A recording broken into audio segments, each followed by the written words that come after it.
Hello, welcome to another edition of I forgot the name of the show.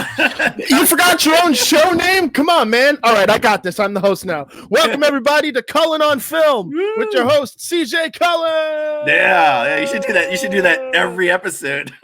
No problem. I got you, man. So our other guest, Kim Power, she's feeling under the weather, so I haven't heard back from her. So I'm trying to see. I was like running around. She told me she couldn't come on, and I was like doing my jog, doing my run.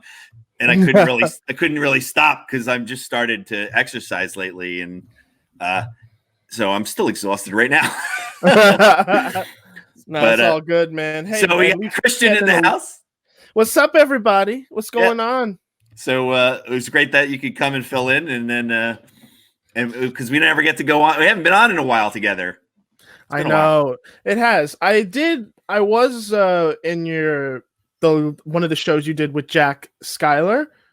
Oh yeah, you're in that. Yeah. He seems like a really cool dude, and I started watching some of his flicks, and he's got some really great work actually. So that guy works like all the time. He's like nonstop working, right? So do you now. You're always doing this. Why don't we go back and say, how did you get into the podcasting? How did you hook up with Ming and start doing all the production and podcasting yourself? Oh, completely by accident. That's what I thought. Truth be told, it was a complete accident. So my friend Laura Vetter, shout out to Laura. She had a podcast for a hot second that she was doing with Ming, and she invited me to come be on. Oh, just to come hang out. And I was like, okay, no problem. I've never been on a podcast before. And she was like, don't worry, you'll do great. And I'm like, okay, dope. So then I go there, and then right before we enter the former Shared Universe spaces before we moved, Laura pulls me aside and is like, oh, my co-host is Ming from Comic Book Man. I was like, are you kidding me? You're telling me this now? like I'm a huge fan. And then I walk in, and he's like, oh shoot, you're PM Dawn's kid. What's up? And I was like, oh, no way. This is amazing. So how did he know that right away? So I think it was either Laura told her or because I had met Kevin prior, and either he told Ming and that I had met him. I don't know what the actual story is, but I think it just knew through the grapevine. But it was funny seeing the reaction of the guys, the DJs from 106.3, and they didn't know the whole time. Oh yeah, out of nowhere, it just popped into like their heads. But yeah, I mean, if you want to talk about that a little later, I'll go into that. But that's a whole other story. But regardless, But me and we do the podcast. I do it. I do an episode of the Coral Sword Show, and it goes off really well. I had a lot of fun doing it. Yeah, representing. We go to Houston every year. Couldn't go this year. I bought a hat. Oh man, I've still never been, and I really want to go. Oh, you should come with us next May. Next May. Yeah. You know what? I'm gonna try and make that happen. Yeah. Because I've never been to Texas and I want to go. The Hang On to Your Shorts crew we'll go down with Ming, and we'll try to get more people. So so we hit it off, and Ming's like, hey, do you want to work for me? And I was like, am I on Candid Camera? And he's like, no, but do you want to work for me? I was like, yeah, absolutely. Meanwhile, it was one of those things where it was like, I knew I couldn't say no because it was just so cool, but I knew nothing about podcasting, and I knew nothing about doing like audio work. So literally, I got the job, I went home, and I literally spent hours researching how to do audio engineering because I had watched my dad do it before. And then Ming brings me in to show me the setup, and I was like, oh, I way overthought this. This is even simpler. Like, this is crazy, but I love it. And I've been involved with a Shared Universe for I think almost 2 years now. Over 2 years. And you came in pretty like early, right when it kind of started. Yeah, right? I think I was their first hire. Too. Yeah. But yeah, it was just a random thing of coincidence, and it's been one of the best jobs I've probably will ever have, unless I work for myself. And you kind of do work for yourself sometimes when you're making films. I do, and that's what I love about it, is that I have something steady going on that also allows me to pursue my craft and work in my industry, and also build contacts within that. Because to be like, let's be honest, Chris, I would have never met you if it hadn't been for a shared universe. Yeah. But then it turns out you actually had saw one of my films before I even worked there. Yeah. And it was Draw. That's right. So then when I told you what film I made, you were like, was like, my God, that was you? That happens in this industry so randomly. It's hysterical how those weird things happen like that, quite more often than you would expect.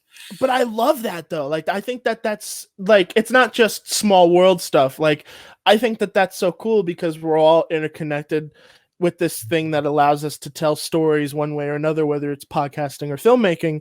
And that's why I love both mediums so much, is because like one day I'll sit in on a Hang On to Your Shorts and have like listen to you and your friends talk about just independent filmmakers projects. So I always loved it, and being a part of this world, this shared universe, if you will, is truly an honor. Like, I've met some amazing people. Yeah.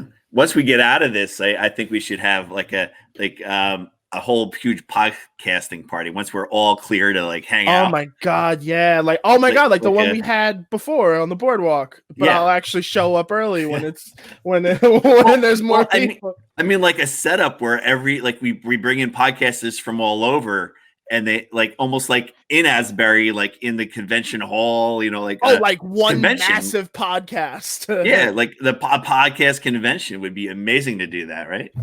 Or, that would actually be pretty cool. And then let's try and set the world record for the world's biggest podcast. With everyone on the same time. You get the big screen and everyone goes on. Yeah.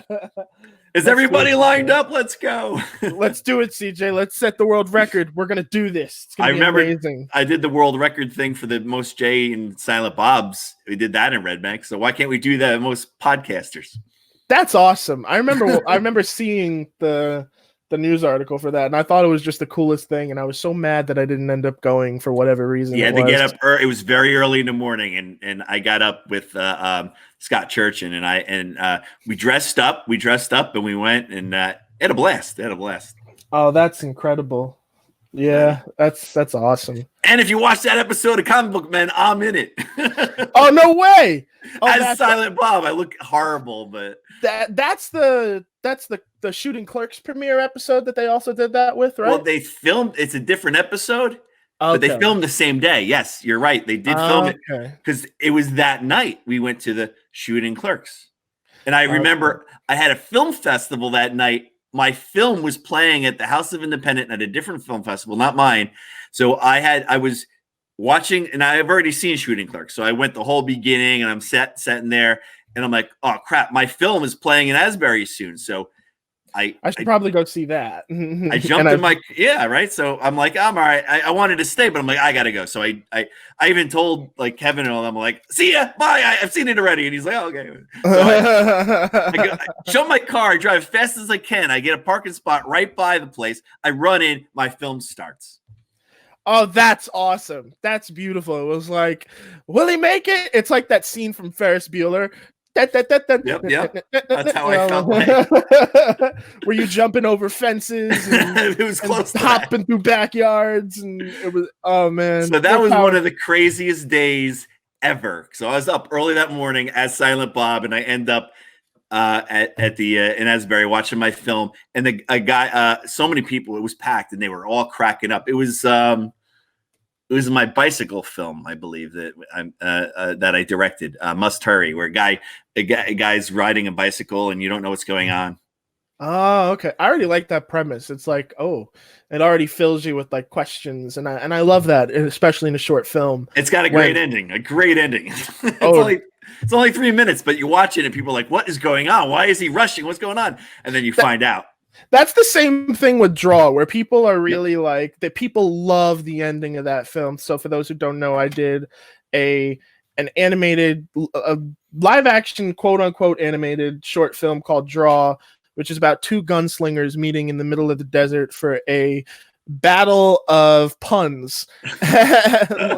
And I didn't think much of it, to be completely honest with anybody. Like, I mean, I wanted to make this cool little short that I could put online and do whatever, but then I showed it to one of my friends and they're like, you should put this in film festivals and see what happens. And that's how I got my first film award. Wow. My first ever best animated film at the $2 film festival in New York. And it was for Draw. And I will always be proud of that. That's awesome. I was nominated. I was very close to being in Art All Night, but then that thing went down. Oh, that was the night where the gun. I was going that morning. Draw was playing that night when that happened. I was supposed to go too. I like, part of me was like, damn, I missed my fit. But then I was like, no, you were fine. Like, that was crazy. Yeah, I was going to go that night, and I said, I'll go early in the morning Sunday, because my films were playing Sunday. But I wanted to go Saturday night. I was like, I'll stay over there. I'll go, and I'll get a hotel or something to just chill, right? Yeah. So I didn't. I got up early in the morning. I turned on the TV. Gunfire, shots. I was like, what? It wasn't that crazy. Like, oh my God, it was a nutty time. But yeah, so Draw was playing there. I also had it in the Garden State. No, I had it in the Jersey Shore Film Festival for 1 year. Yeah, it played at the House of Independence, and I missed it. Oh, you missed it? I was so mad. Like, that's the funniest part, is my Draw won awards. Never went to a single festival except for yours when you presented the nominations, and I was there, and I thought that was one of the coolest things. You saw my name? No, I didn't get to see it, but I watched it because it was early, right? It was early. Yeah, but I wanted to show support, so I went out, and it was just. We did announce your name, right? We announced your name for a nomination. You did. I didn't win though, but it was funny because you were like, none of the people are here, and then right after you said that, you spotted me and was like, oh no.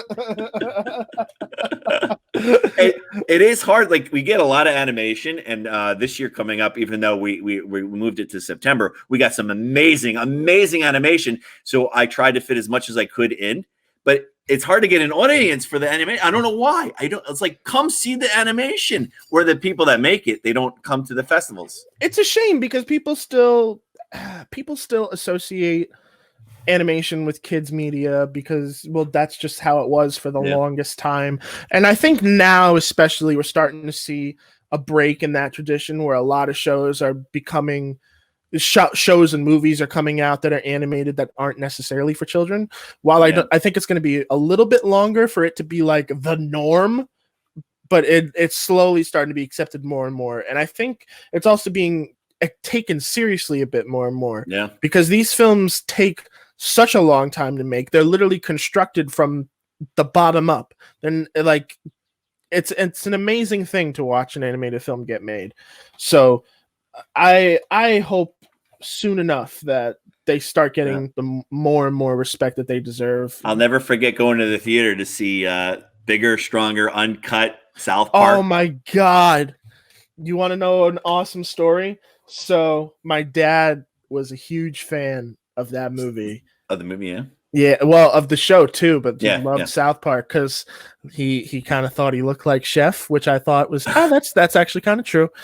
So one of his buddies went to the South Park movie opening night. My dad didn't go for whatever reason, and the guy comes back to the house and he's like, "Yo, I got you something," and it's this giant chef head that they used to promote the movie. Wow. And my dad was like, "Yo, where'd you get that?" He was like, "Yo, they were throwing it away." And my dad was like, "They were throwing it away?" Okay. Wow. I like they weren't throwing it away, but it seemed like they didn't need it anymore.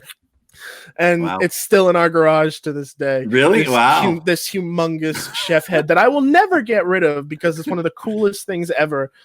For the longest time in my garage, we had a Herbie Fully Loaded stand-in that was a fully built Herbie the Love Bug made out of cardboard standing in my garage for the longest time because you could sit in it. And obviously for me at 10 who actually wanted a vehicle like Herbie, that was like the coolest thing ever. Is she on it too? Yeah, Lindsay Lohan was there.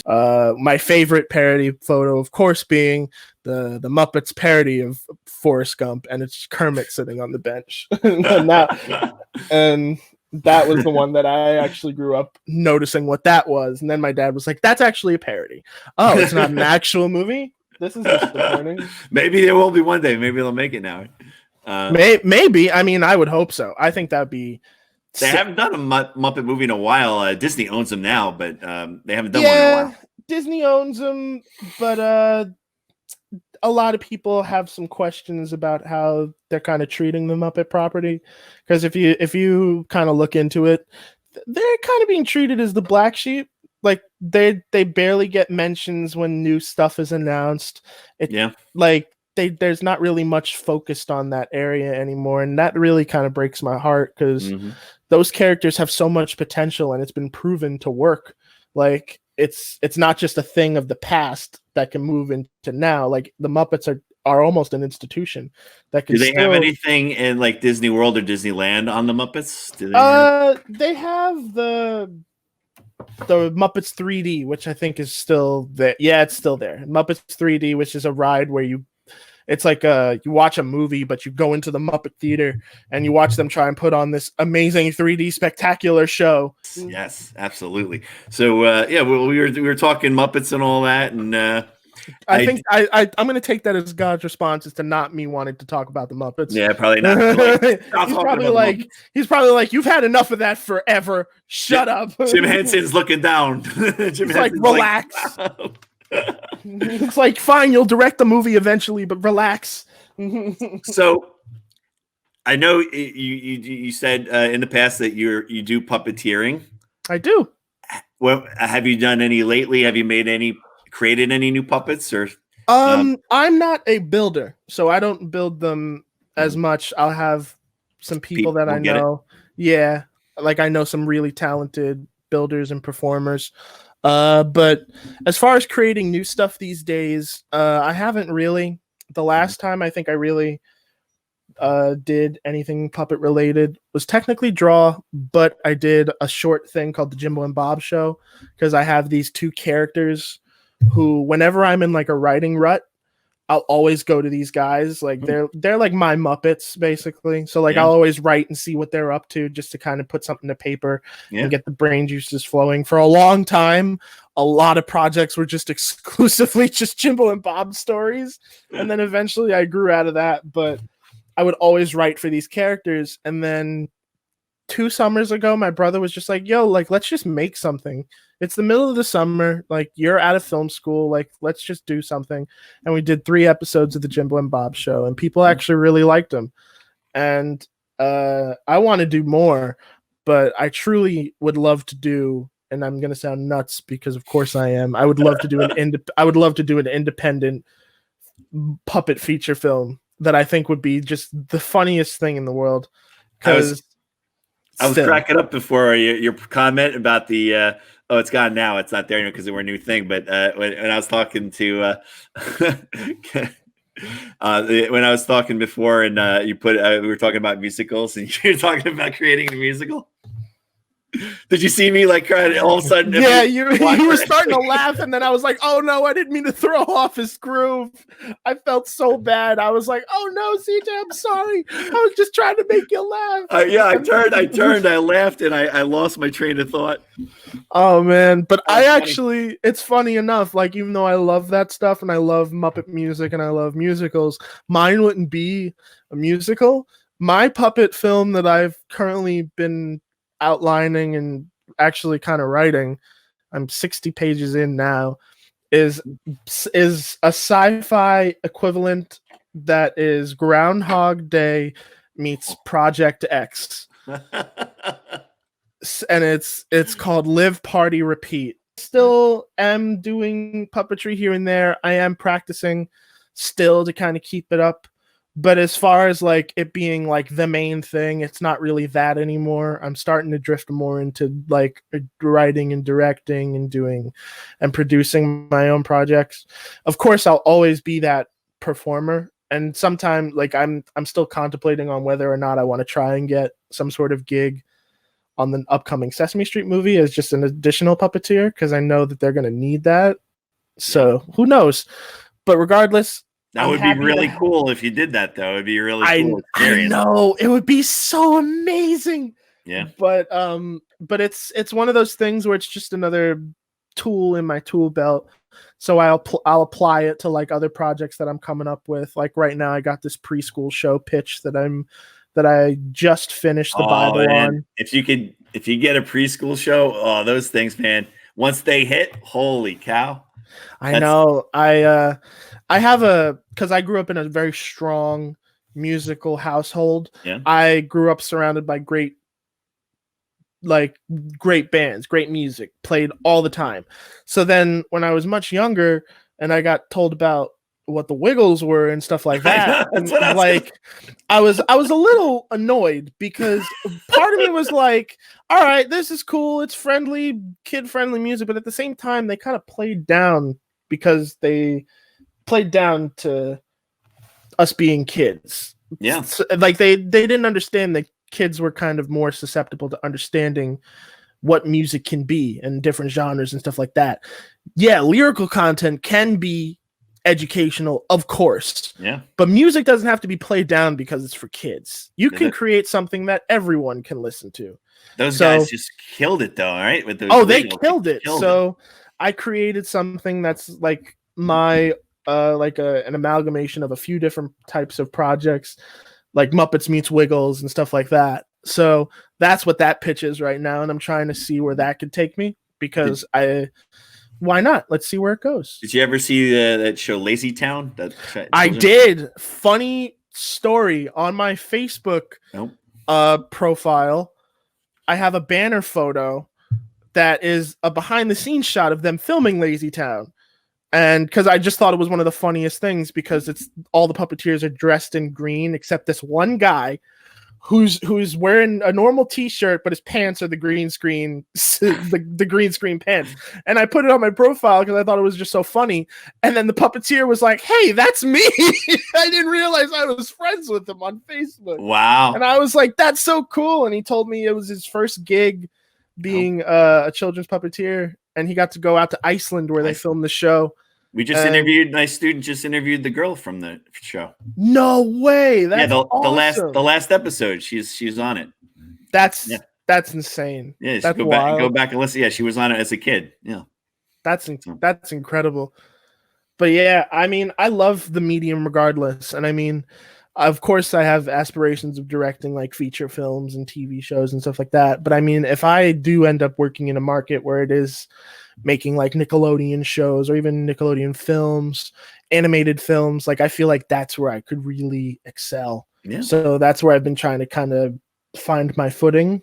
I always wanted to be in. I was talking to someone a couple episodes back about another actor saying how like when we were kids we wanted to be on Nickelodeon, like do Nickelodeon shows. I said now I wouldn't mind being like a father on one of those shows, like Nick or Disney, like one of the dads, the old dad. Because when you're one of those characters and it's like well written, like imagine you end up being on like the next iCarly and not realizing it. Like Jesus, like that show blew up to a point where the first lady was on that show. Like, are you kidding me? Like, I used to watch that because I did aftercare at school, and the kids would have iCarly on. So I was like, this is pretty funny. Yeah, like it was. I mean, it was silly funny, but like it was one of those shows where it was like, this is fun. Like, I don't mind watching this with my kids, and like this is entertaining to me also as an adult. Yeah, absolutely. And I understand that it's not their market, but like that's the type of stuff like I would love to make. Oh, without a doubt. I think it works. And if I ended up being someone that worked in that space, so be it. I love that stuff. I have like a huge amount of respect for the people that work in that field because it is difficult to write for kids.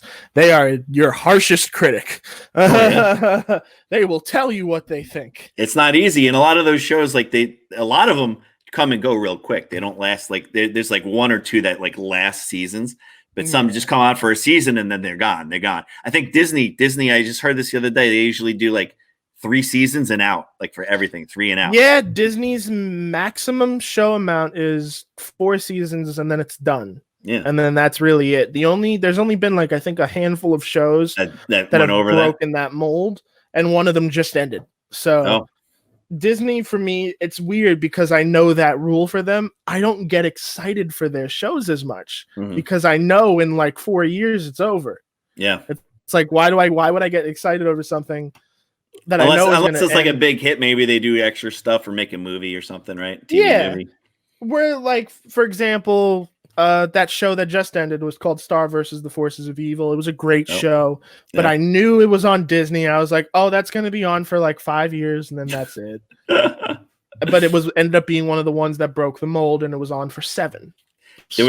We had a girl while we were doing this, and I asked her to send, like, sometimes I ask celebrities to send videos to my students. She was on the Thundermans, I guess the Thundermans, Kira Kazarian, one of the superhero family.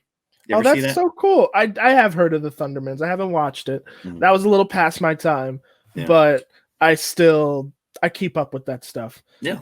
But that's awesome. I love that you're I love that your students are able to do that, and I love how they interview people on this as well. I think what you got going here is special. You got to keep thinking of new stuff, right? You gotta be creative, otherwise, or you'll go freaking mad. Yeah. Trust me, I know. I got to, and then, like, I'm not in the studio, I'm not in the school, we're not filming, so you got to come up with new stuff. So I'm like, and I realized this when I was talking to Ming. Originally, I said, I want to get some interviews for my kids in school, and not all of them have to be, like, just some that we do, because they're arts people, and I want to get that. And then all of a sudden I was like, wait a minute, everyone's home and everyone's saying yes. So I started emailing, like, big stars. I'm like, hey, come on my show, come on your show. That's awesome, dude. I love that. I think that's so cool. And you just get, I've learned, like, don't be afraid to ask. They can say no. They can say no or don't answer you, or say, oh yeah. That's just it, man. That's it.